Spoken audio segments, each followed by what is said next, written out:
আমি জীবনে কোনোদিন আমার কোনো বাচ্চার ছবি ফেসবুকে দিই নাই, কোনোদিন।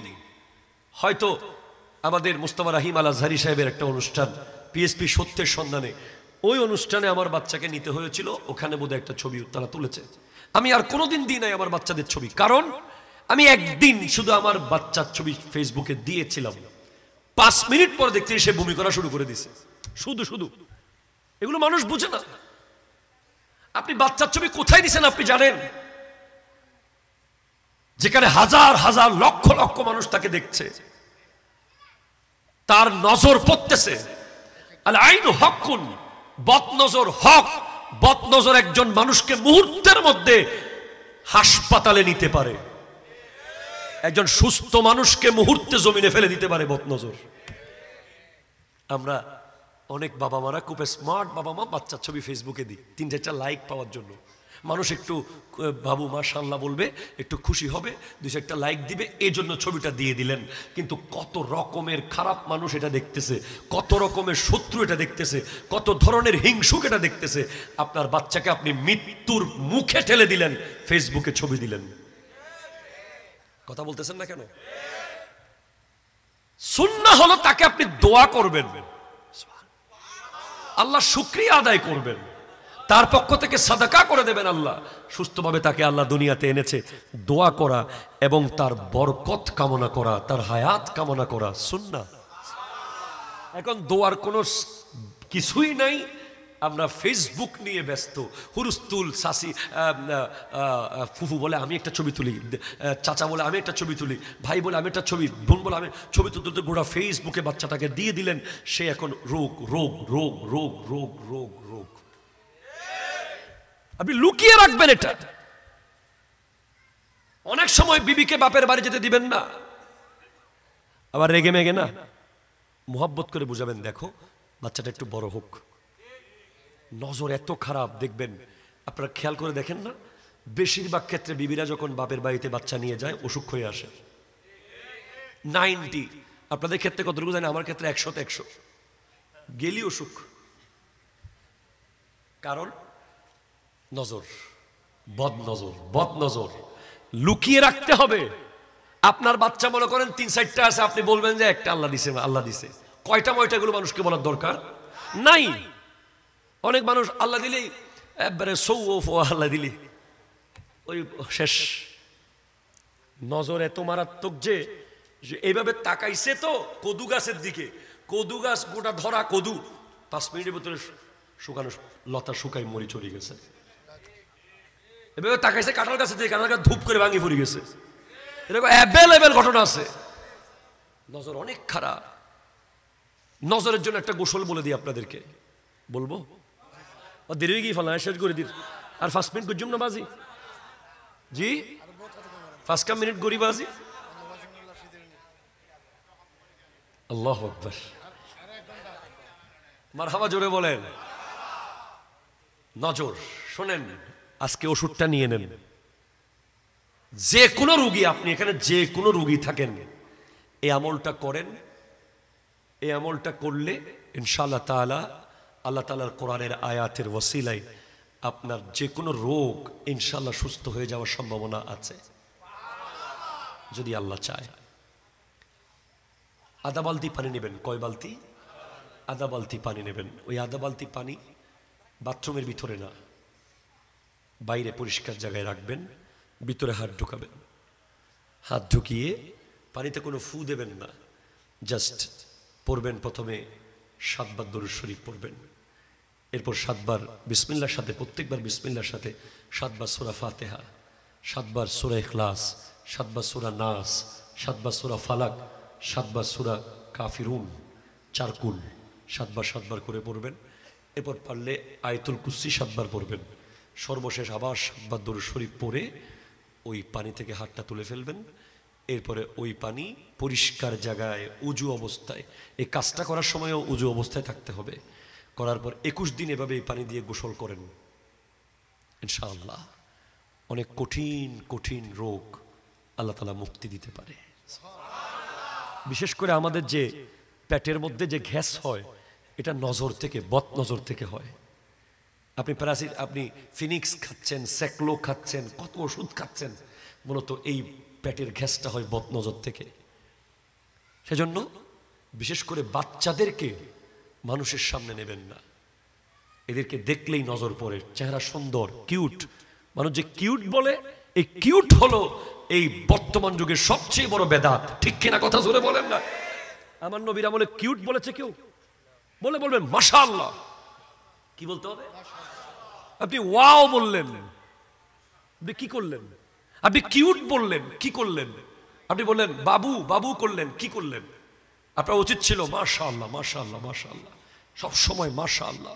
আল্লাহ বুঝার তৌফিক দান করুক। তাহলে বাচ্চার জন্য সুন্নাহ হলো জন্মের পরে তার জন্য দোয়া করা সুন্নাহ। ফেসবুকে ছবি দেওয়া সুন্নাহ নয়, ফেসবুকে ছবি দেওয়ার দরকার নাই। ওই বাচ্চাকে যদি আপনি সুস্থ রাখতে চান, দুনিয়ার সামনে কম দেখাবেন, আর যদি কোথাও নিতেই হয় তার মুখের মধ্যে তার চেহারার দিকে তাকিয়ে ফু দিয়ে দেবেন, বিসমিল্লাহিল্লাযী লা ইয়াদুররু মা'a ইসমিহি শাইউন ফিল আরদি ওয়ালা ফিস সামাই ওয়া হুয়াস সামিউল আলীম। এটা জোরে বলেন না ভাই, সুবহানাল্লাহ। বিসমিল্লাহিল্লাযী লা ইয়াদুররু মা'a ইসমিহি শাইউন ফিল আরদি ওয়ালা ফিস সামাই ওয়া হুয়াস সামিউল আলীম। এই দোয়া পড়ে ফুক দিয়ে দিবেন তার কানে, দুই কানে, দুই পাশে। এরপর চারকুল পরে আগাগোড়া ফু দিয়ে দেবেন, যাতে বদ নজর থেকে সে সুস্থ থাকে। নবীজি ইরশাদ করছেন, মান আহইয়া সুন্নতি, যে ব্যক্তি আমার একটা সুন্নাহকে জিন্দা করলো, ফাকাদ আহাব্বানি, সে আমাকে ভালোবাসে। যেই ব্যক্তির মাধ্যমে নবীজির একটা সুন্নাহ জিন্দা হবে, জিন্দা রবে, সে আমার নবীজিকে ভালোবাসে। ওয়ামান আহাব্বানি কানা মাই ফিল জান্নাহ, যে আমাকে ভালোবাসে সে আমার সাথে জান্নাতে থাকবে। ভাই, আপনি নবীকে ভালোবাসেন ভালোবাসেন ভালোবাসেন বলেন, মেসওয়াক করেন না। আমি যেহেতু সুন্নাত আমাকে টপিক দিয়েছেন, আমি গাড়ি থেকে নামার আগেও মেসওয়াক করছি। আমার গাড়ির সামনে, আমি যেখানে বসে ঠিক তার সামনে ডাইসে মেসওয়াক আছে। কারণ লিমা তাকুলুনা মা লা তাফআলুন, যেটা তুমি আমল করো না সেটা তুমি মানুষকে বলিও না। এটা আমার ছেলে, দেখাও না মেসওয়াক। এই যে আমার সাথে যে থাকে ইরফান কাদরি, আমার সহকারী, সেও মেসওয়াক করে। সুবহানাল্লাহ, জোরে বলেন না রে ভাই। আমি নিজেই মেসওয়াক করি অনেক দিন ধরে, আলহামদুলিল্লাহ। কারণ আমি তখন আমার বয়ান আপনাদের দিলে ঢুকবে যদি আমি নিজে আমল করি। আমি এশার নামাজ না পড়ে স্টেজে যদি কোনো কারণে উঠতে হয়, কোনো কারণে, আমি সেদিন নামাজের ওয়াজ করি না। আমি এশার নামাজ ঠিকভাবে আদায় করে যদি স্টেজে উঠতে পারি, তখনই আমি নামাজের ওয়াজ করি। এবং এশার নামাজ না পড়ে স্টেজে উঠলে সেদিন আমি গুইসাবের মতো করি, শুধু গুড়ি, কোনো মতো লাইন খুঁজে পাই না। আপনারা খুশি হয়ে যাবেন ঠিক, কিন্তু আমি শান্তি পাবো না। আর এশার নামাজ পড়ে স্টেজে ওয়াজ করতে উঠলে আল্লাহর পক্ষ থেকে স্পেশাল কথা বের হয়। এটা আমি নিজে পরীক্ষিত ভাই। আলহামদুলিল্লাহ, আজকেও আমি জাস্ট টাইম এশার নামাজ আদায় করেছি। তো আপনি আশিকে রসুল দাবি করেন ঠিক, দাবির পক্ষে দলিল দেন। দলিল দিতে হবে না ভাই? আপনি যে আল্লাহ রসুলকে মোহাব্বত করেন, দলিল লাগবে না? লাগবে কি লাগবে না? লাগবে। নবীজির সুন্নাহ জন্মের পর থেকে বালেগ হওয়া পর্যন্ত যে সুন্নাহ, সুবহানাল্লাহ, আরো জোরে বলেন না সুবহানাল্লাহ। আমি হাতে করে একটা, আমার আজকে আসার সময় ছোট্ট একটা বই আমার ব্যক্তিগত লাইব্রেরি থেকে সাথে করে হাতে করে নিয়ে এসেছি। তো এখানে আমি জানিয়ে দিতে চাই জন্মের পর থেকে বালেগ হওয়া পর্যন্ত কোন কোন সুন্নাহ আছে, যেটা আমরা অনেকে জানি আবার অনেকে জানি না। অনেকে জানি তবে মানি না, ঠিক কিনা বলেন? হুজুর মানলে কি লাভ? যদি আপনি মানেন তাহলে আপনি 100 জন গলা কাটা শহীদের সওয়াব পাবেন।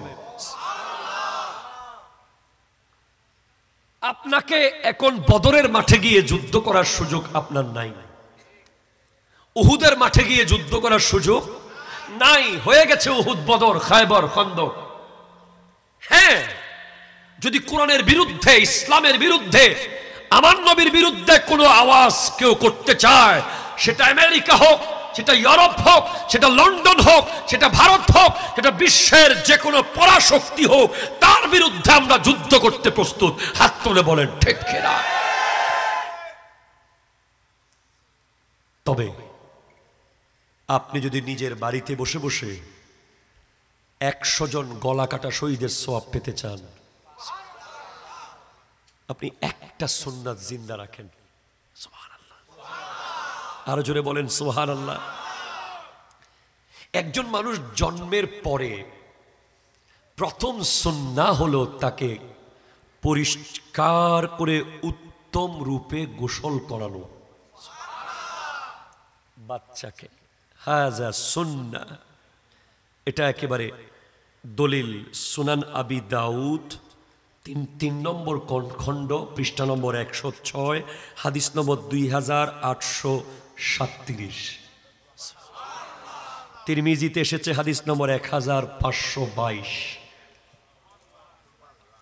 একটা বাচ্চাকে তার শরীরে অ্যাডজাস্ট হয় এমন পানি দিয়ে, একেবারে পুকুরে ডুব মারাইতে হবে না, আবার কথা বোঝেন নাই মনে হয়, অথবা ঝর্ণা ছেড়ে দিয়ে তাকে পুরো শেষ করে দিতে হবে না পানি দিয়ে, জাস্ট হালকা করে একটু ফ্রেশ করে ফেলা, গোসলের সমপরিমাণ পরিষ্কার করা আমার নবীজির সুন্নাহ জন্মের পর। সেকেন্ড সুন্নাহ, ডান কানে আজান দেওয়া, বাম কানে ইকামত দেওয়া। আমরা অনেক জায়গায় দেখি আজান দিছে, একামত, ঠিক কিনা কথা বলেন? কেন দিলেন না আপনি একামত? আপনি অবশ্যই একামত দেবেন। আপনার ইকামত যদি সে জীবনে আসার সাথে সাথে শুনে ফেলে প্রথম দিন, আশা করি সে বালেক হওয়ার পরে তার মনে পড়বে, একামতের প্রতি তার মহব্বত থাকবে। আপনারা জানেন না, নবজাতক শিশু ইসলামী প্রত্যেকটা বিষয় সে ফিল করতে পারে। আমি নিজে পরীক্ষিত, আমার বাচ্চা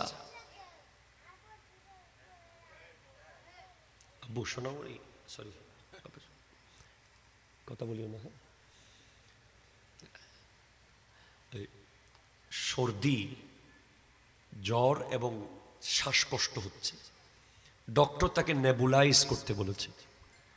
বাসায় নিজস্ব নেবুলাইজ রেখেছি, তার মা তাকে অনেক চেষ্টা করছে নেবুলাইজ করতে, দিতে, মাস্কটা দিতে মুখে, কোনো মতে পারে না। সে হাত পা ছেড়ে একেবারে চিল্লাচিল্লি করে কান্না শুরু, কোনো মতে লাগাইতে পারে না।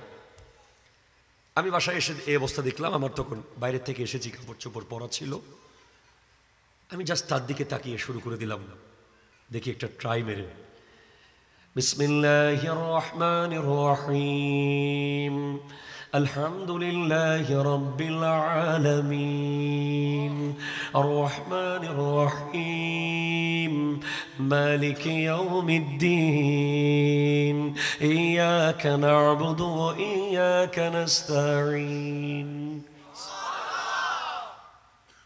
আমি স্ট্রেঞ্জ, অবাক, ওয়াল্লাহি আমার মোবাইলে হয়তো ভিডিওটা থাকতেও পারে, স্টপ, ঠান্ডা, সে একদম জাস্ট তাকিয়ে আছে আমার চেহারার দিকে, নেবুলাইজ চলতেছে, তার নাক দিয়ে ওষুধ ঢুকতেছে, বাতাস বের হচ্ছে, কোনো আওয়াজ নাই।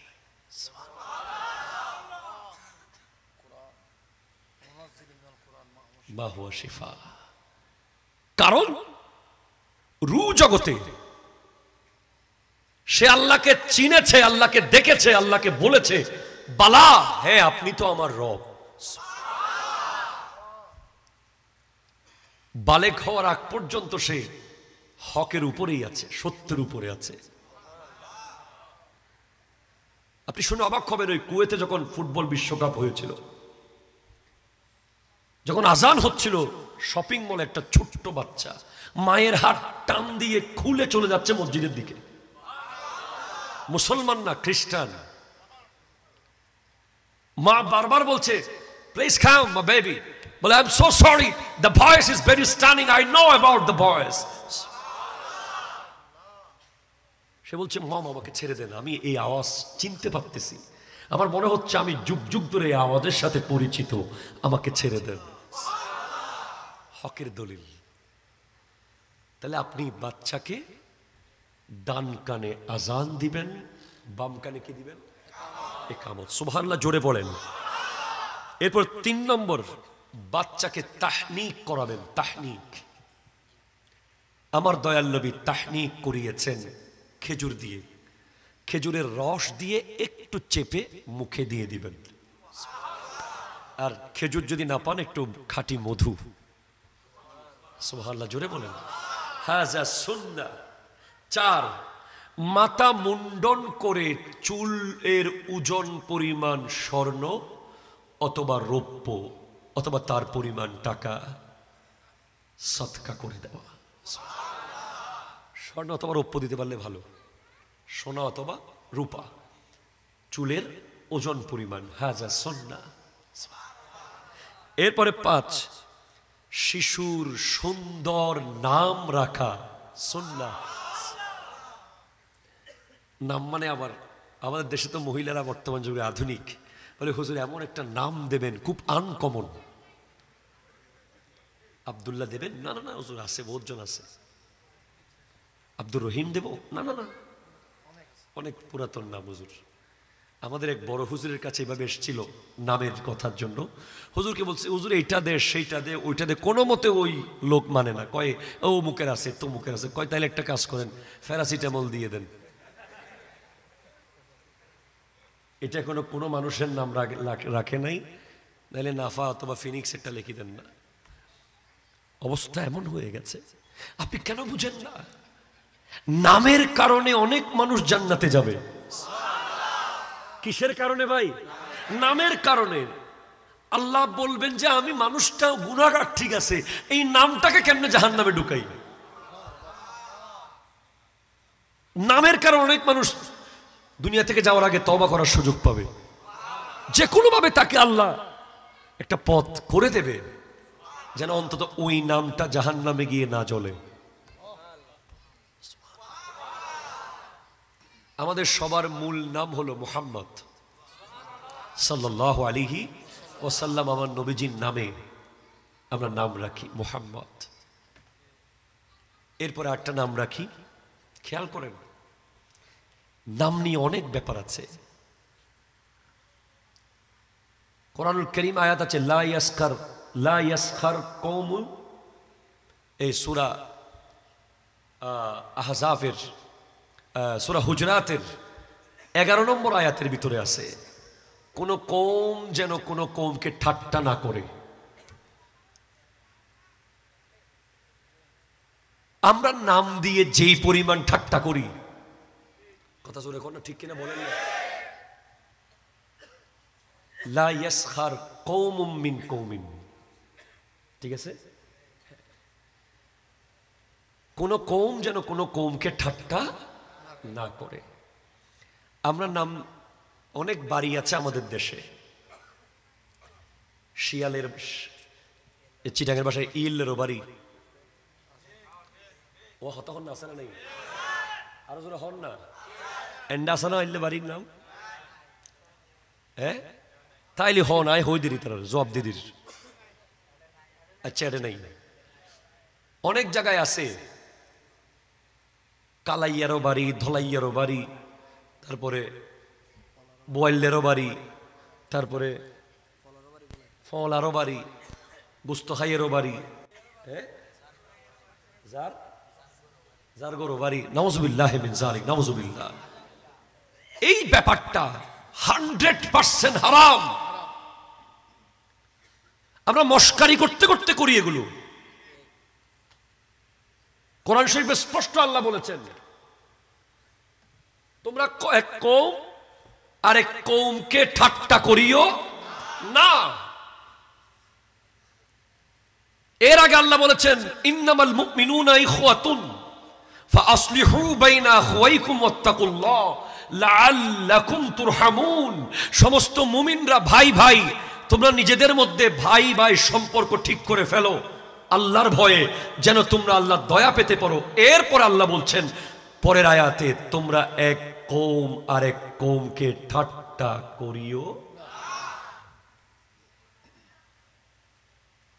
নামের মাধ্যমে যে পরিমাণ ঠাট্টা করা হয়, ধরেন একজন মানুষের নাম হলো জৈনুল আবেদিন, কথা কয় না, এটা কার নাম? যার মাধ্যমে নবী বংশ পৃথিবীতে রয়ে গিয়েছিল। কারবালার মাঠ থেকে যেই নাম ওয়ালা ব্যক্তিটা ছিল বলে আজকের দিন পর্যন্ত নবী বংশ বাকি আছে। এখন আপনি নামটাকে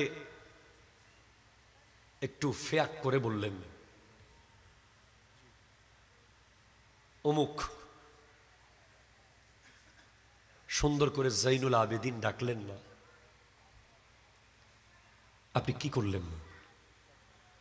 আপনি আওলাদে রাসূলের নামকে ব্যঙ্গ করেছেন। আমার আলহামদুলিল্লাহ 2 ছেলে, এক ছেলের ডাক নাম আহমেদ, আরেক ছেলের ডাক নাম মাহমুদ। আমি আমার পরিবারকে স্পষ্ট করে দিয়েছি, খবরদার যদি এদেরকে কখনো আহমেদ দে, মাহমুদ দে এরকম বলতে হয়, তাহলে কোনোদিন এই নাম ডাকবেন না, অন্য কোনো নাম দেন। আমরা হাসান কোনো কারো নাম না, হোসেন কারো কোনো নাম না। এরপর আপনার মনে করেন মুসা, ইব্রাহিম, ইসমাইল, এই নামগুলো কোনো দিন আপনি ইসমাইলে, নাউজুবিল্লাহ নাউজুবিল্লাহ নাউজুবিল্লাহ, যতই ঝগড়া হোক, যতই মারামারি হোক, যতই কাটাকাটি হোক, আপনি নাম ধরে ওইভাবে বলবেন না কোনোদিন। কারণ নামের নিসবত একজন নবীর সাথে, নামের নিসবত একজন ওলির সাথে। আব্দুল কাদের, আমরা বলি কাদিজ্জে, নাউজুবিল্লাহ জোরে বলেন। আমরা রেগে গেলেই একটু থেকে একটু হলেই নামটাকে অপমান করে ফেলি, দোকানে, রাস্তায়, বাজারে, হাটে। না, আপনার মাথায় রাখতে হবে এই ব্যক্তির নাম যদিও আব্দুল কাদের, মূলত নামটা এসেছে কিন্তু বাগদাদের গৌসুল আজম থেকে। আপনার মাথায় রাখতে হবে এই ব্যক্তির নাম যদিও মুসা, কিন্তু নামটা হচ্ছে জলিলুল কদর পয়গম্বর মুসা আলাইহিস সালামের নাম। অ্যাভেলেবল মুসাইয়ে, মুসাইয়ে, নাউজুবিল্লাহ জোরে বলেন না। খবরদার, নাম সুন্দর একটা ইসলামী নাম রাখা হলো আমার নবীজির সুন্নাহ। এটা জোরে বলবেন না সুবহানাল্লাহ। এরপরে আমার নবীজির সুন্নাহ হলো 7ম দিনে খতনা করানো। কয় দিনে? 7ম দিনে। না পারলে পরে, কোনো অসুবিধা নাই, অনেক সময় নাও পারতে পারেন, ছোট বাচ্চা। এরপরে আমার নবীজির সুন্নাহ হলো মাথা মুন্ডানোর পরে জাফরান দিয়ে মাথা ধৌত করা। এটা আমাদের কাছে নাও থাকতে পারে, এটা সুন্নাহ। এরপর ছেলের আকিকায় 2টা ছাগল, মেয়ের আকিকায় 1টা ছাগল দিয়ে আকিকা দেওয়া নবীজির সুন্নাহ। 7 দিন, 14 দিন অথবা 21তম দিন সুন্নাহ। কততম দিনে? 7ম দিন অথবা 14 দিন অথবা 21তম দিন, অথবা যদি সামর্থ্য সাধ্য না থাকে জীবনে যে কোনো সময় দিতে পারবে। এরপরে সুন্নাহ গুরুত্বপূর্ণ সুন্নাহ নবজাতকের জন্য দোয়া করা। এখন আমাদের সুন্নাহ কি ফেসবুকে সেলফি দেওয়া? নাউযুবিল্লাহি মিন যালিক বলেন না। আপনি বাচ্চা হয়েছে হাসপাতাল থেকে বাচ্চাটা কোলে নিয়ে তাকে একটু আলেমের কাছে আনবেন বা নিজে একটু দোয়া করবেন উযু করে, না প্রথমে ছবি তোলা শুরু। নাউযুবিল্লাহ জোরে বলেন। এতে কত ক্ষতি যে হয় মানুষ বোকারা বোঝে না। আল আইনু হক্কুন, নজর হচ্ছে হক। আমি জীবনে কোনোদিন আমার কোনো বাচ্চার ছবি ফেসবুকে দিই নাই, কোনোদিন। হয়তো আমাদের মুস্তাফা রাহিম আল আজহারি সাহেবের একটা অনুষ্ঠান পিএসপি সত্যের সন্ধানে, ওই অনুষ্ঠানে আমার বাচ্চাকে নিতে হয়েছিল, ওখানে বোধহয় একটা ছবি তারা তুলেছে। আমি আর কোনোদিন দিই নাই আমার বাচ্চাদের ছবি, কারণ আমি একদিন শুধু আমার বাচ্চার ছবি ফেসবুকে দিয়েছিলাম, 5 মিনিট পর দেখতে সে বমি করা শুরু করে দিছে। শুধু শুধু এগুলো মানুষ বুঝে না। আপনি বাচ্চার ছবি কোথায় দিছেন আপনি জানেন? যেখানে হাজার হাজার লক্ষ লক্ষ মানুষ তাকে দেখছে, তার নজর পড়তেছে। আল আইনু হক্কুন, বদনজর হক। বদনজর একজন মানুষকে মুহূর্তের মধ্যে হাসপাতালে নিতে পারে, একজন সুস্থ মানুষকে মুহূর্তে জমিনে ফেলে দিতে পারে বদনজর। আমরা অনেক বাবা মারা খুব স্মার্ট বাবা মা বাচ্চার ছবি ফেসবুকে দিই 3-4টা লাইক পাওয়ার জন্য। মানুষ একটু বাবু মাশাআল্লাহ বলবে, একটু খুশি হবে, 2-4টা লাইক দিবে, এই জন্য ছবিটা দিয়ে দিলেন। কিন্তু কত রকমের খারাপ মানুষ এটা দেখতেছে, কত রকমের শত্রু এটা দেখতেছে, কত ধরনের হিংসুক এটা দেখতেছে। আপনার বাচ্চাকে আপনি মৃত্যুর মুখে ঠেলে দিলেন, ফেসবুকে ছবি দিলেন। কথা বলতেছেন না কেন? সুন্নাহ হলো তাকে আপনি দোয়া করবেন,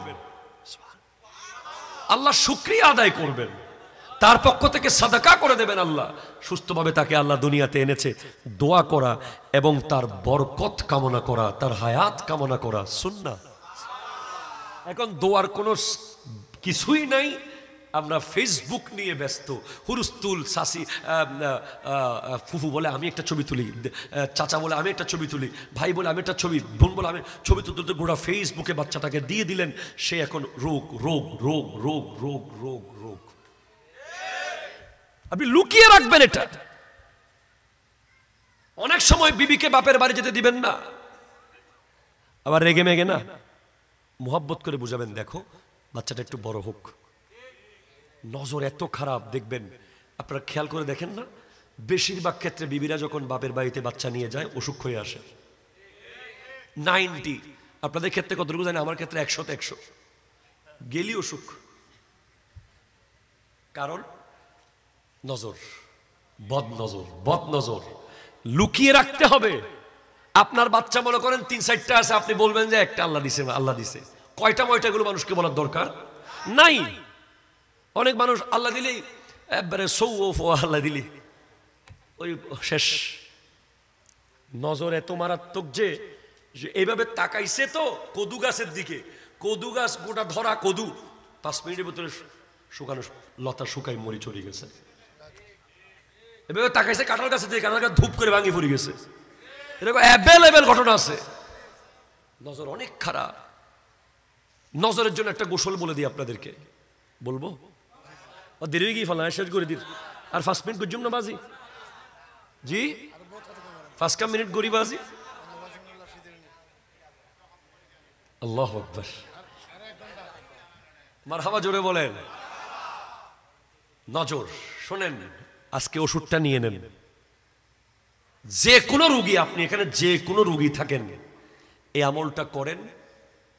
এই আমলটা করলে ইনশাআল্লাহ তাআলা আল্লাহ তাআলার কোরআনের আয়াতের ওসিলায় আপনার যে কোনো রোগ ইনশাআল্লাহ সুস্থ হয়ে যাওয়ার সম্ভাবনা আছে, যদি আল্লাহ চায়। আধা বালতি পানি নেবেন। কয় বালতি? আধা বালতি পানি নেবেন। ওই আধা বালতি পানি বাথরুমের ভিতরে না, বাইরে পরিষ্কার জায়গায় রাখবেন। ভিতরে হাত ঢুকাবেন।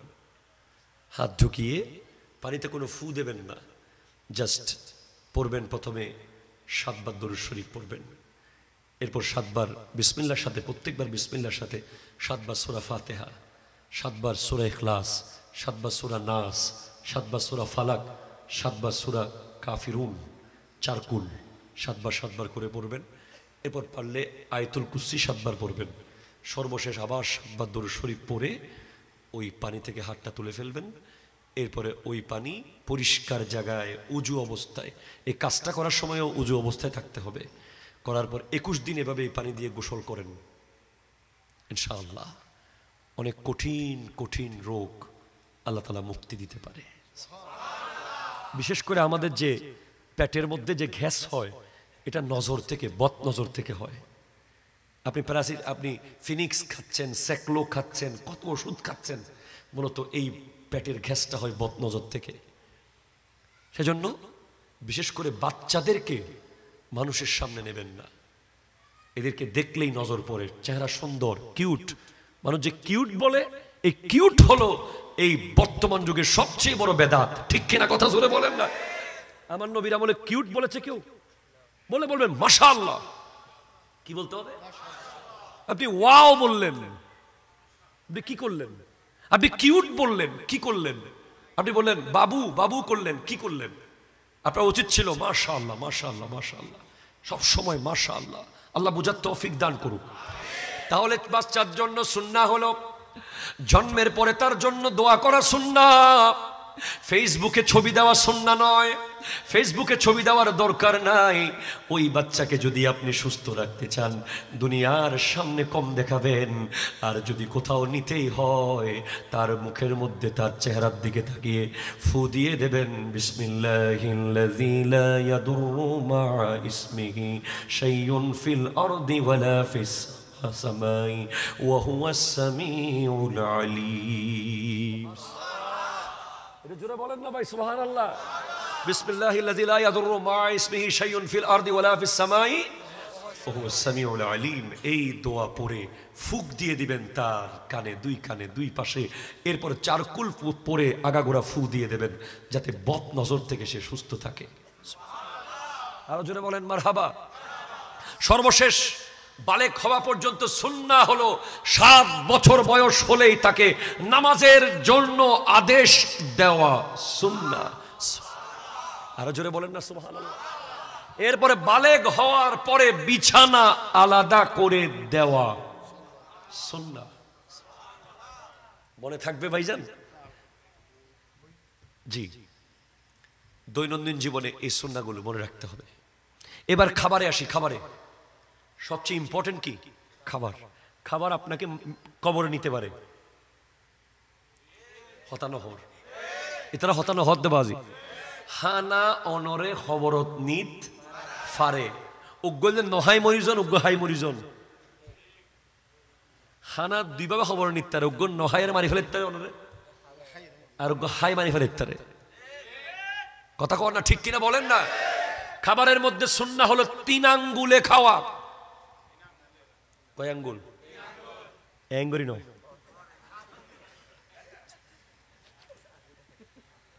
আদিকে মেজান দেখুন দম গড়িয়ে দেখত লাভ দিন যেমন বাজি।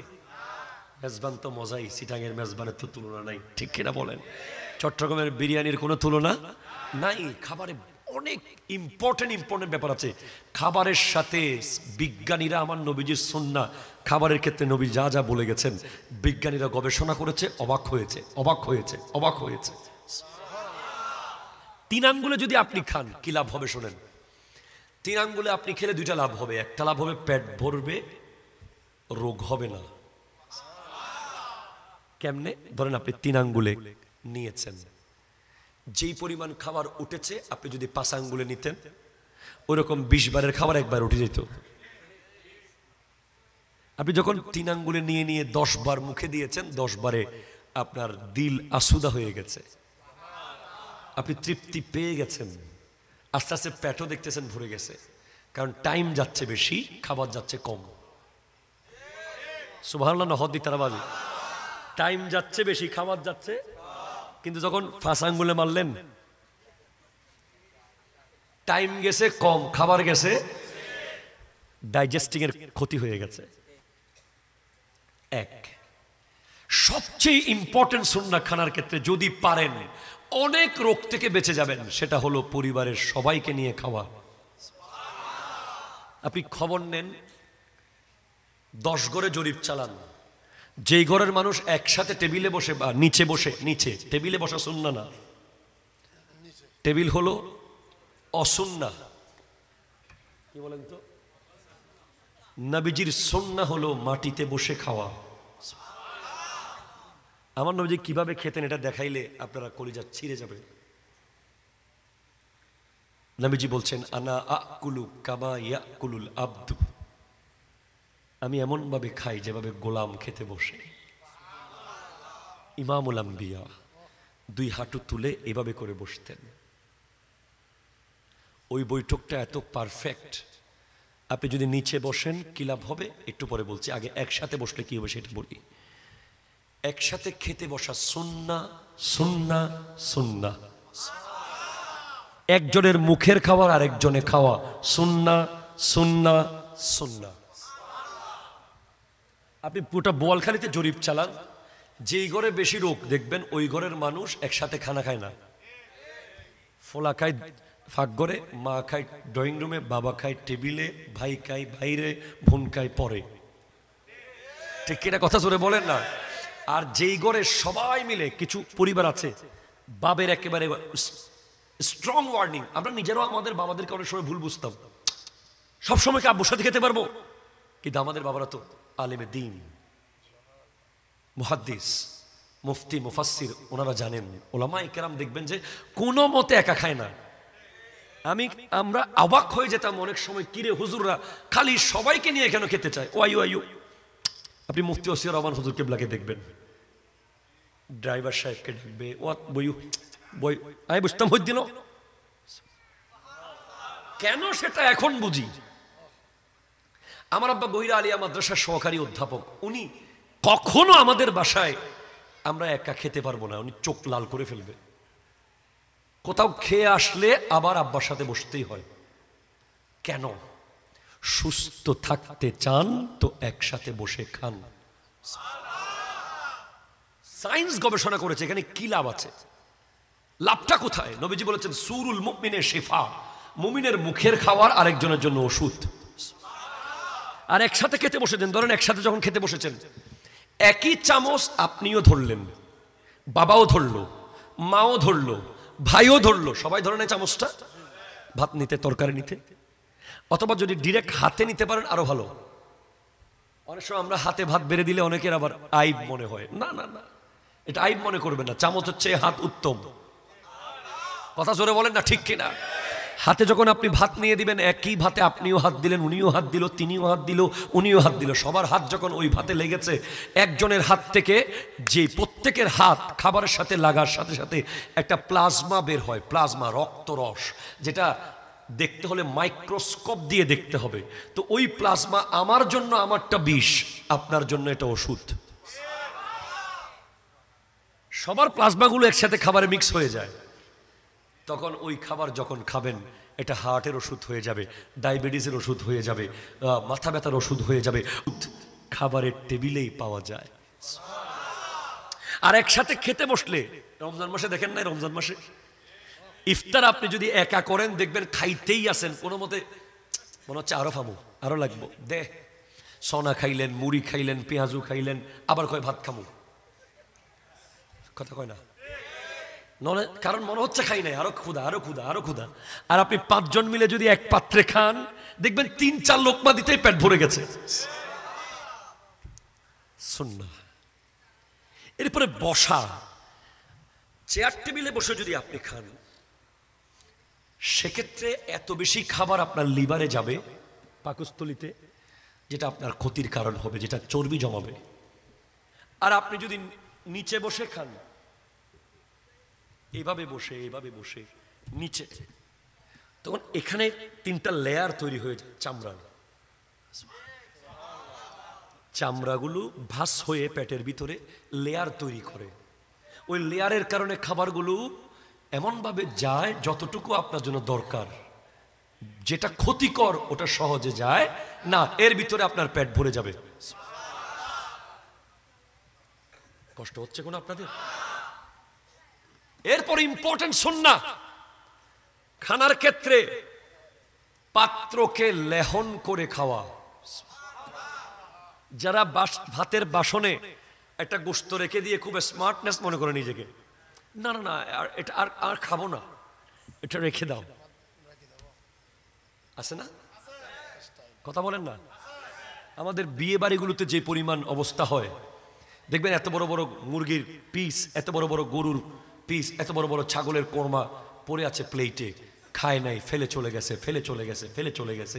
না না না না না, এটা আপনি করবেন না। যারা পাত্রের মধ্যে খাবার রেখে দেয় প্লেট, তাদেরকে লানত দেয়, লানত। পাত্রেরও একটা রু আছে, খাবারের পাত্রের। আপনি খুলেন ফতোয়ার কিতাব,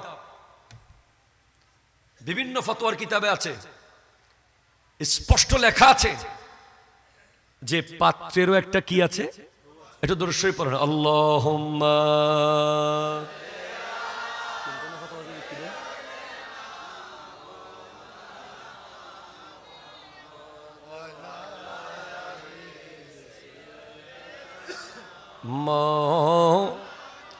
সুবহানাল্লাহ আলহামদুলিল্লাহ।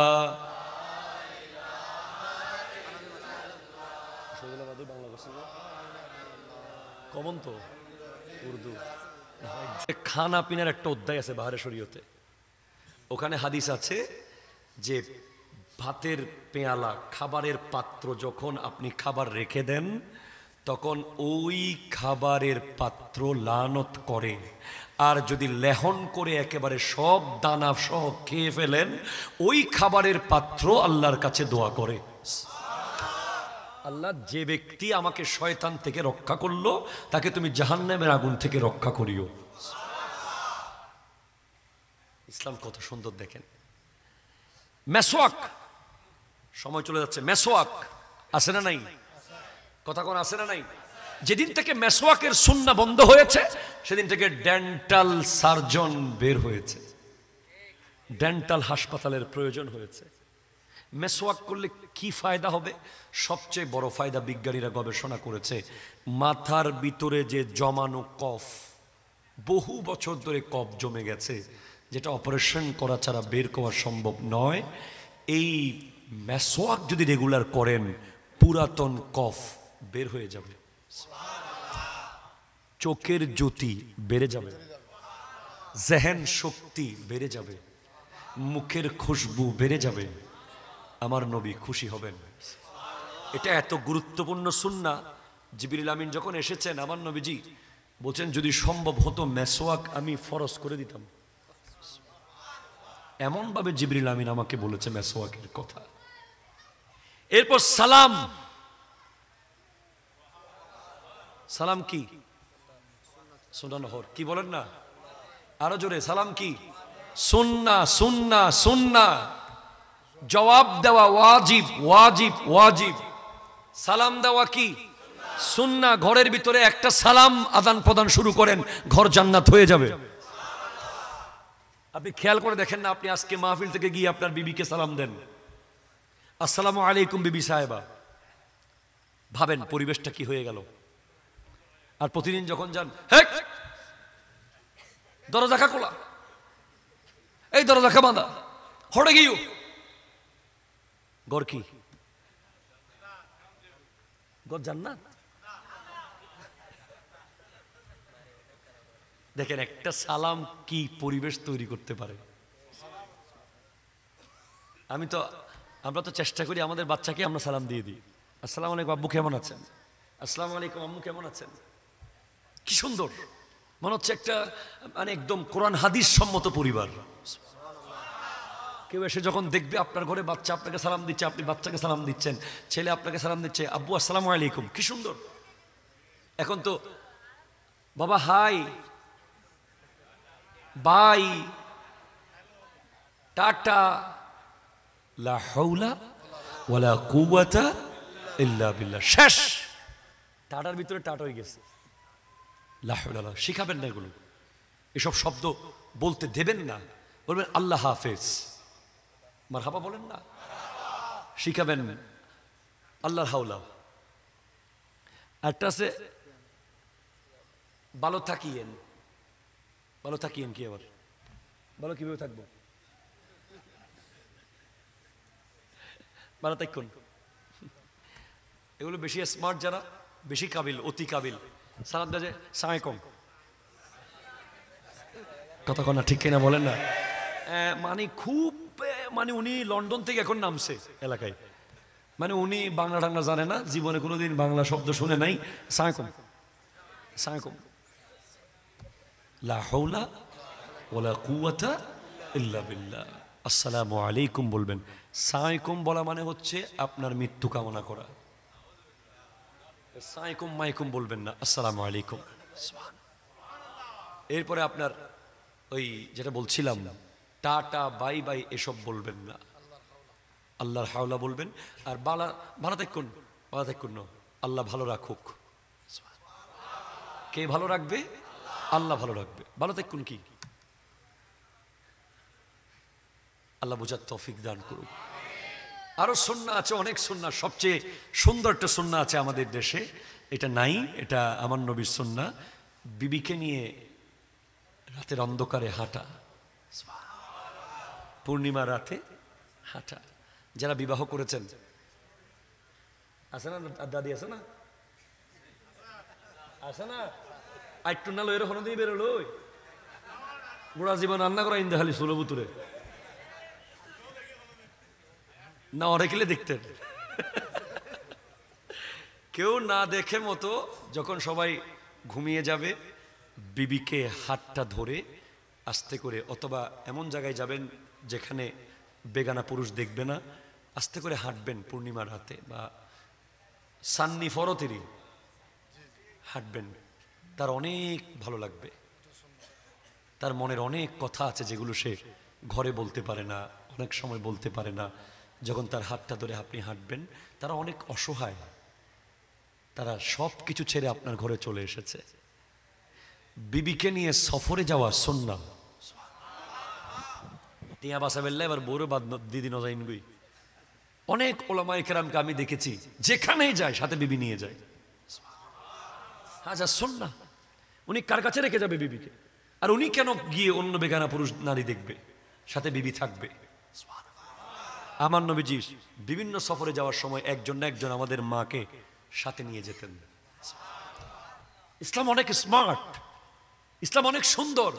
স্মার্ট মানে বিবিকে ফেসবুকে ছবি দিয়ে তোমার বাবি, এটা স্মার্ট না। নামাজুবিল্লাহ জোরে বলেন না। ফেসবুকে বিবির ছবি দিয়ে তোমাদের ভাবি সাহেবা, আমি আর সে, এগুলো সুন্নাহ না। সুন্নাহ হচ্ছে পর্দার মধ্যে আপনি আপনার বিবি সাহেবাকে নিয়ে কক্সেস বাজার যান, ঠিক কিনা জোরে বলেন। আপনি রাঙ্গামাটির সুন্দর দৃশ্য দেখতে নিয়ে যান, আপনি বান্দরবন নিয়ে যান যেখানে কোনো বেগানা পুরুষ থাকবে না, তাকে আর আপনি তাকে নিয়ে সমুদ্রের ঢেউ দেখেন, তার মনের কথাগুলো শোনেন, আল্লাহর নিদর্শনের শুকরিয়া আদায় করেন। সেও মানুষ, সে আজীবন চুলাগড় থেকে বের হবে না, এটা তার উপর জুলুম, ঠিক কিনা কথা জোরে বলেন।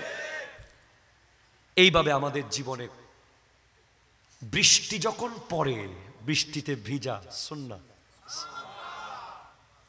মন যখন খুব খারাপ হয়ে যায়, কাউকে কিচ্ছু না বলে আসমানের দিকে তাকিয়ে আল্লাহকে বলা সুন্নাহ। এইভাবে আরো অসংখ্য সুন্নাহ আছে। রাত্রে ঘুমানোর সময় উজু করে ঘুমানো সুন্নাহ। মসজিদে প্রবেশ করার সময় ডান পা দিয়ে প্রবেশ করা সুন্নাহ। বের হওয়ার সময় বাম পা দিয়ে বের হওয়া সুন্নাহ। জুতা পরার সময় ডান পা আগে পরা সুন্নাহ। খোলার সময় বাম পা আগে খোলা সুন্নাহ। আল্লাহ পাক আমাদের এই সুন্নাহগুলো ধরে রাখার তৌফিক দান করুক। একটা সুন্নাহ, দাড়ি রাখা। জি জি ইনশাআল্লাহ। এটা এতগুলো সুন্নাহ বলেছি, আপনি কবরে নিতে পারবেন শুধু এই একটা। এই একটা জিনিস আপনি রেখে দেন, কবরে যাওয়ার সময় এই সুন্নাহ আপনার সাথে যাবে। আযাব আপনাকে টাচ করতে পারবে না। আযাব আপনাকে টাচ করতে চাইলেই আমার নবীর সুন্নাহ চোখে দেখবে। কাকে খুশি করার জন্য রাখেন না এখনো? বউরে আহারে এবার হইলে বউ দাঁড়িয়ে রাইলে গুস হয়ে যাবে। মুত্তাকি আল্লাহওয়ালা নেককার হলে স্বামীর দাড়িকে তারা পছন্দ করে। এটা পুরুষত্বের একটা ব্যাপার স্যাপার। দাড়ি রেখে দেন দাদা, বহুত দিন গেই, টাইম শেষ, সময় বেশি নেই। আন্ন ইনশাল্লাহ হন না, আর হত হাঁটিবেন, টাইম তো শেষ। অনেকে কাটার পরে আবার এভাবে ইট দিয়ে ঘষে, তাতে একদম যুবক লাগে। আর তুমি নিজেকে যুবক লাগাই লাভ কি? হয়তো তোমার ফারুকে আজম রাদিয়াল্লাহু তাআলা আনহু যখন একটা দাড়ি পেকেছে, এরপর থেকে উনি বলতেছেন ওনার সবার মধ্যে একটা লোক থাকতো যে প্রতিদিন ওমর ফারুকে আজমকে দাঁড়িয়ে বলতো, ওমর আপনি মারা যাবেন, ওমর আপনি মারা যাবেন। একদিন বলছে আপনি আর আসিয়েন না, আজকে থেকে দায়িত্ব শেষ। বলে কেন, আমার চাকরি কোনো অবহেলা হয়েছে? না, আমার সাদা দাড়ি আমাকে বলতেছে আমি মরে যাব। দাড়ি সাদা হওয়ার পরেও যারা এখনো সেটাকে নিয়ে ভাবতেছেন না, সাবধান হয়ে যান। ওয়ার্নিং করছি, দাড়ি পারফেক্টলি রেখে দেন, এটা আমার নবীর সুন্নাহ। সুবহানাল্লাহ। আল্লাহ পালা বোঝার তৌফিক দান করুক। কিরে ভাই, এগুলো এখন কেন দিচ্ছেন? ফজর নামাজের পর দিতেন এতক্ষণ?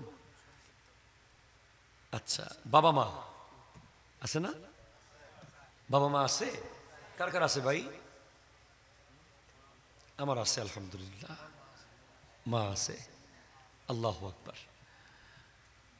বাবা মা এদের পজিশন হলো আল্লাহ এবং রসুলের পরপর। খালার পরে চাচার আগে ন, আল্লাহ এবং রসুলের পরপর হলো বাপ মার পজিশন। আমি একটা উদাহরণ দিলে আপনি বাপ মার মর্যাদা বুঝে যাবেন। সাহাবী কাকে বলে? মান লাকিয়ান নবী সাল্লাল্লাহু আলাইহি ওয়াসাল্লাম ওয়া মাতা আলাল ইসলাম। যে ব্যক্তি নবীজিকে ঈমানের চোখে দেখেছে এবং ইসলামের উপরে দুনিয়া থেকে পর্দা করেছে, তাকে বলা হয় সাহাবা। হন না কি? তাকে কি বলা হয়? যে নবীজিকে ঈমানের চোখে দেখেছে এবং মুসলমান হয়ে দুনিয়া থেকে গিয়েছে, তাকে কি বলা হয়? সাহাবা। দুইজন ব্যক্তি সাহাবা হতে পারে নাই। আমার নবীর আমলে ছিলেন একজন প্রতিদিন দেখছে, ঈমান ছিল না, আবু জেহেল। ঠিক কিনা কথা জোরে বলেন না? আরেকজন কোনদিন দেখে নাই, ঈমান ছিল, ওয়াইসে করণী।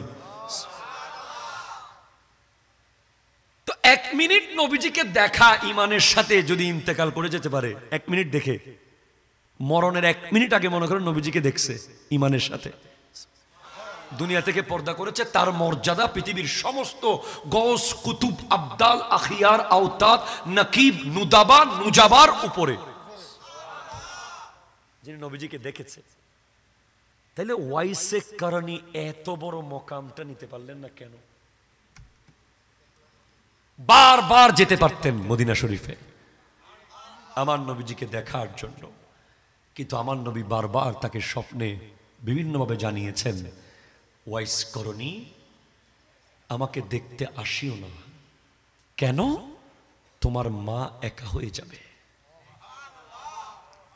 আমি মায়ের মর্যাদা আর বাবার মর্যাদা আপনাকে আর কি দিয়ে বুঝাবো?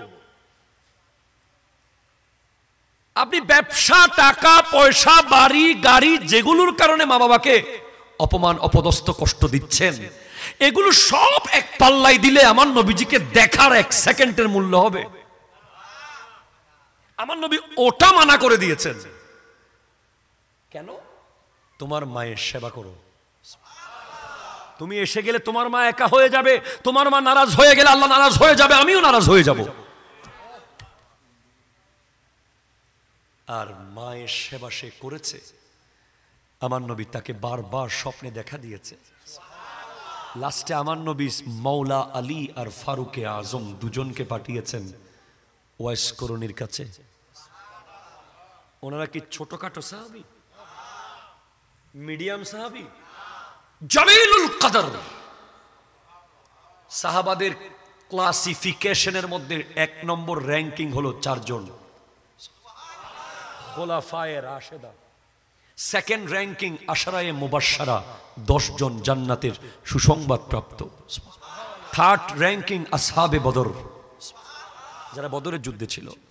তো এই 1 নম্বর র্যাঙ্কে যে 4 জন, তাদের মধ্যে 2 জনকে নবীজি ওয়াইসে করণীর কাছে পাঠিয়েছেন আর বলেছেন ওয়াইস করণীর কাছ থেকে দোয়া নিও। ফারুকে আজম দোয়া নিবে, মাওলা আলী দোয়া নিবেন কেন? এমন কি করেছে ওয়াইসে করণী? সে তার মাকে রাজি করেছে, মাকে রাজি করেছে। ভাই, চলে গেলে বুঝবেন কি হারাইছেন। পৃথিবীর সমস্ত নারীর দিকে তাকিয়ে থাকেন, হজের সওয়াব পাবেন না। চেহারা যদি আপনার মায়েরটা হয় তাহলে হজের সওয়াব পাবেন। পৃথিবীর সমস্ত পুরুষ মানুষের দিকে তাকিয়ে থাকেন, 1 কোটি বার তাকান, হজের সওয়াব পাবেন না। চেহারাটা যদি আপনার বাবার হয় হজের সওয়াব পাবেন। আজকে অনেক সন্তান কান্না করতেছে, টাকা আছে, শাড়ি কিনে দেওয়ার তৌফিক আছে, মাটা নাই। আজকে পাঞ্জাবি কিনে দেওয়ার, লুঙ্গি কিনে দেওয়ার তৌফিক আছে, বাপটা নাই। ঠিক কিনা? আজকে বড় আফসোস করছেন। সেজন্য 1 মিনিট অপচয় করবেন না মা বাবার জীবদ্দশায়। প্রতি মিনিটে মিনিটে জান্নাতের 1 ইঞ্চি 1 ইঞ্চি জায়গা লিখে নেবেন তার কদম থেকে। অনেক মানুষ, আমি অবাক হয়ে যাই, মাকে টাকা দেয় বউয়ের অনুমতি নিয়ে। এরকম লোক তো এখানে নাই। বাবাকে টাকা দেয় শ্বশুরের অনুমতি নিয়ে, শাশুড়ির সাথে পরামর্শ করে। আরে বোকা, বোয়ালখালীর ওই হোটেল জামান রেস্টুরেন্টে গিয়ে যখন খানা খাইছিলা, স্মার্ট ওয়েটার যখন তোমাকে 2-4টা ইংরেজি বলেছিল, তুমি খুশি হয়ে তার ইংরেজি শুনে 5 মিনিটের পরিচয়, একটু রুটিটা তুলে দিয়েছে, গোশতটা ছিঁড়ে দিয়েছে, যাওয়ার সময় 1000 টাকার কসকসে নোট। কথা জোরে বলেন না, ঠিক কিনা বলেন না? যারা বিদেশে থাকে তারা জানে, যারা শহরের দামি দামি রেস্টুরেন্টে খায়, ওয়েটার খুব স্মার্টলি যখন বলে, sir what about our food, কেমন হয়েছে আমাদের খাবার? স্যার আসবেন, পরে আবার আসবেন আমাদের হোটেল, আমাদের রেস্টুরেন্টে আপনি আসবেন স্যার। এই 2-4টা কথা শোনার পরে আমরা 100 টাকা দিতে লজ্জা পাই। আরে মাস্টার্স পাস, 500 টাকার কম দিলে লজ্জা লাগে, 1000 টাকা দে, কম হচ্ছে। আর মা তোমাকে কিভাবে খাওয়াইছে? ওই লোক তো তোমাকে খাওয়াই দেয় নাই, চামচ দিয়ে নিয়ে দিয়েছে সর্বোচ্চ 5 মিনিটের পরিচয়। আর মা তোমাকে সেই জন্মের পর থেকে রাতের পর রাত, শীতের রাত, গরমের রাত, কি কষ্ট তোমাকে খাওয়ানোর জন্য, কত কিছু করেছে। সারা রাত বসেছিল, তুমি দুধ পান করতেছো না। তুমি দুধ পান না করার সাথে সাথে মায়ের চোখের পানি। তোমাকে খাওয়ানোর জন্য ব্যালকনিতে নিয়ে গেছে, একবার বারান্দায় নিয়ে গেছে, তোমাকে খাওয়ানোর জন্য উঠানে নিয়ে পাখি দেখাচ্ছে, কত রকম করে তোমার পেটে খাবারটা ঢুকলেই মায়ের দিল শান্ত হয়েছে। আল্লাহু আকবার।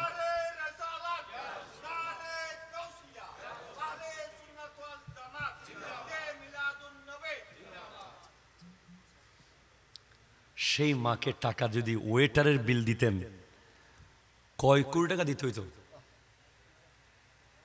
আপনি এখন রাতে 2টা বাজে যান না ওই রেস্টুরেন্টে, যাকে আপনি 1000 টাকা দেন, ওয়েটার 500 টাকা দেন, 100 টাকা দেন, যান না, খানা নাই। আর মায়ের কাছে জানতো, রাতের 2টা বাজেও মায়ের কাছে খানা আছে, দিনের 5টা বাজেও মায়ের কাছে খানা আছে। ফজরের আজানের আগেও গেলে আপনি মায়ের কাছে খানা পাবেন, বলতে হবে না। মা আপনার চেহারা দেখলে বুঝবে আমার ছেলে ক্ষুধা লাগছে। চুলায় গিয়ে ভাত না থাকলে মুড়ি এনে দেবে, মুড়ি না থাকলে বিস্কিট দেবে, বিস্কিট না থাকলে কিছু না কিছু আপনার সামনে দেবেই। কিচ্ছু না থাকলে পাশের বাসায় গিয়ে ভিক্ষা করে যে সন্তানকে খাওয়ায় তার নাম হলো মা। আর বাবা তো জীবনে কোনোদিন মন খুলে নতুন জামা কিনতে পারেনি, নতুন জুতা সারা জীবন কিন্তু বাপ হওয়ার পরে আর কিনতে পারে নাই। প্রতিদিন চেয়েছিল আজকে চাকরি ছেড়ে দেব, আজকে চাকরি ছেড়ে দেব। বস বকা দিয়েছে, অফিসে কত কষ্ট পেয়েছে, মনে ছেড়ে দিতে চেয়েছে। এসে যখন বাচ্চার চেহারা দেখেছে, আবার সকাল 8টায় ব্যাগটা নিয়ে যে চলে গেছে, তার নাম বাবা। আবার কোদালটা নিয়ে বিলে চলে গেছে, তার নাম বাবা। আবার দাটা নিয়ে জমিতে চলে গেছে, তার নাম বাবা। খবরদার, ঘরের সবচেয়ে ভালো রুমটা মা বাবাকে দিবেন। খাবার সবার আগে মা বাবাকে দিবেন। মা বাবার সামনে খাবার নিয়ে বিবির রুমে ঢুকে যাবেন না, আল্লাহ অনেক নিয়ামত দিবে। মা বাবার সামনে, মায়ের সামনে বউয়ের রান্নার প্রশংসা করার দরকার নেই, একা গিয়ে রুমে করিয়েন। কথা বুঝতেছেন না মনে হয় আপনি? মায়ের সামনে একেবারে তুমি যে রান্না করেছো দরকার নেই, আরে তুমি যতই মজা রান্না করুক আমার মায়ের মতো হয় নাই। বাবার সামনে দানবী সাজবেন না, টাকা বাবার হাত দিয়ে দেওয়াবেন। আপনি কোটিপতি, নাম লেখাবেন এলাকার অমুক প্রোগ্রামে, মিলাদুন্নবীর মাহফিলের টাকা বাবার নামে, মসজিদের টাকা বাবার নামে, কবরস্থানের টাকা বাবার নামে, গরিবকে দিবেন বাবার নামে, জাকাত দিবে বাবার হাতে। আয় না জানি আর বাপ, কথা জোরে বলেন না, ঠিক কিনা বলেন না? এটা সর্বোচ্চ আদব, এটাই মোহাব্বত, এটাই আপনি উপরে যাওয়ার লক্ষণ। এখন বাপ ঘরে আছে, আপনি কাবিলে গেছেন, বড় কাবিল, এর চেয়ে নির্লজ্জ বেহায়াপন আর নাই। এটা আপনি বাবাকে অপমান করেছেন, কারণ আপনিও বাবার, আপনার সম্পদও বাবার। এটা হাদিস। আমার নবীজির কাছে এক ব্যক্তি এসে বলে, ইয়া রাসূলুল্লাহ, আমার বাবা বুড়া হয়ে গেছে, আমার দোকানে গিয়ে আমার দোকানের মাল সম্পদ নষ্ট করে। নবীজি বলছেন, আনতা ওয়া মালুকা লি আবিক, তুমি আর তোমার সম্পদ তোমার বাবার, সে যতটুকু খারাপ করে বাঁচে তা ততটুকু দেওয়ার মালিক আল্লাহ। বাবার হাত দিয়ে দেবেন। শ্বশুর বাড়ি থেকে দাওয়াত আসলে বলবেন আমার আব্বাকে ফোন করেন। কথা বুঝেন না মনে হয়? শ্বশুর শাশুড়ির সাথে ডিরেক্ট কানেকশন করবেন না যতদিন বাপ মা আছে, ওনাদের পাস হয়ে তারপর আপনার কাছে আসবে। প্রতিদিন বের হওয়ার সময় দেখা করে অনুমতি নেবেন, আব্বা আমি যাচ্ছি, আম্মা আমি যাচ্ছি। ট্রাক আপনাকে মারতে পারবে না, গাড়ি আপনাকে মেরে গাড়ি দু টুকরো করে দেবে, আপনার জীবন কিচ্ছু হবে না ইনশাআল্লাহ। যদি বাপ মা বলে ওফুত সহি সালামতে ফেরত আইস, কলম মেরে দেবে আল্লাহ। বোঝার চেষ্টা করেন। বাপ মা যদি কিচ্ছু না করে, ঘরের মধ্যে যদি প্রস্রাব পায়খানাও করে, তারপরও একদিন যদি বেশি বাঁচে, ওই একদিনে আপনাকে জান্নাতে এক কানি জমি কিনে দিতে পারে বাপ মা।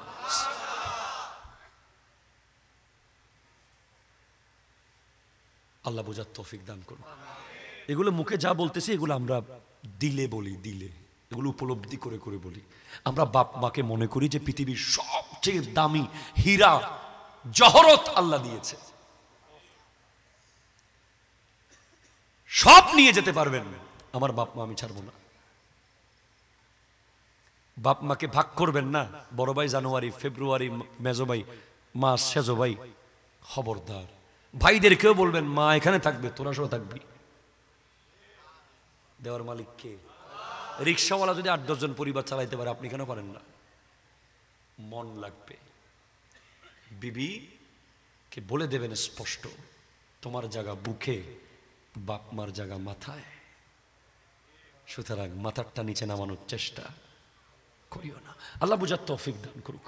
ওয়ামা আলাইনা ইল্লাল বালাগ ওয়া আখিরু দাওয়ানা আলহামদুলিল্লাহি রাব্বিল আলামিন। আসসালামু আলাইকুম ওয়া রাহমাতুল্লাহ।